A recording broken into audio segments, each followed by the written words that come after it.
2020 সালের 20শে মে রাজ্য জুড়ে তাণ্ডব চালিয়েছিল সুপার সাইক্লোন আমফান। ব্যাপক ক্ষতির মুখে পড়েন তারকেশ্বরের চাঁপাডাঙ্গা পঞ্চায়েতের বাসিন্দা প্রশান্ত চক্রবর্তী। আমফানের ভয়াবহ স্মৃতি বয়ে নিয়ে চলেছে তার ছিটে বেড়া দেওয়া মাটির বাড়ি। ভাঙা অ্যাসবেস্টসের চাল ভেদ করে ঘরে প্রবেশ করে বাইরের আলো। অথচ প্রাকৃতিক বিপর্যয়ের 4 বছর পর ক্ষতিপূরণের অতিরিক্ত টাকা ফেরত চেয়ে নোটিশ ব্লক প্রশাসনের। তারই সরেজমিনে তদন্ত করতে প্রশান্ত চক্রবর্তীর বাড়িতে পৌঁছে গিয়েছিল সিএন।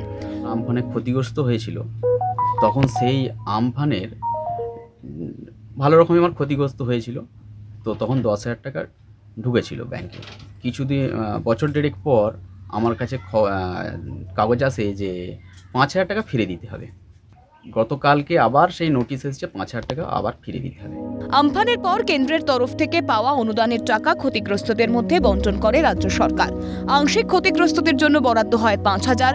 সেই মতো দুবারে মোট 10,000 টাকা অনুদান পান প্রশান্ত চক্রবর্তী।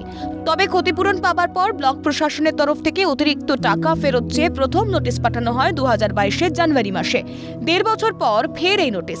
টাকা কিভাবে ফেরত দেবেন চিন্তায় ঘুম উড়েছে প্রশান্তর। তাই সরকারের কাছে টাকা মুকুবের আবেদন অসহায় মানুষটির।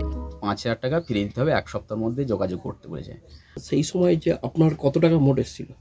আমার 10,000 টাকা মোট এসেছিল। 10,000 টাকা মানে আপনার যে সারাতে সেই টাকার তো মানে সেই টাকা লেগেছে না তার বেশি? আরও অনেক বেশি লেগে যাচ্ছে। আমি চাইছি যাতে এইটা যদি সরকার থেকে আমাকে মকুব করে দেয় বা আমাকে না দিতে হয়, সেইটা আমি হয়তো পড়েও যেতে পারে। এখন আমার ক্ষমতা নেই যে আমি দেবো, কেন ভিক্ষে করে আমাকে চালাতে হয়।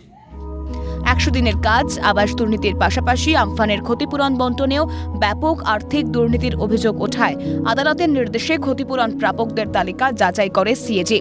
দেখা যায় একই ব্যক্তিকে দুবার করে ক্ষতিপূরণ দেওয়া হয়েছে। সেই তালিকায় প্রশান্তর নাম থাকায় কপালে চিন্তার ভাঁজ।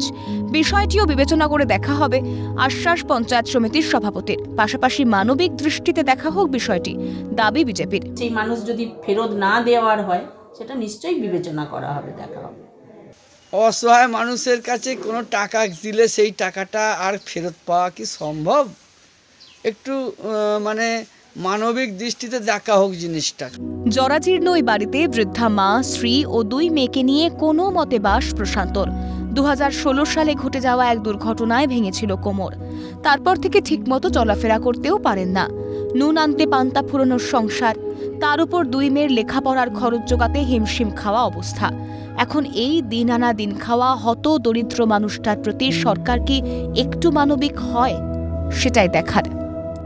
এই যে 5,000 টাকা তিনি কিভাবে মেটাবেন সেই নিয়েই কিন্তু পড়েছে দিশাহারায় প্রশান্ত বাবু।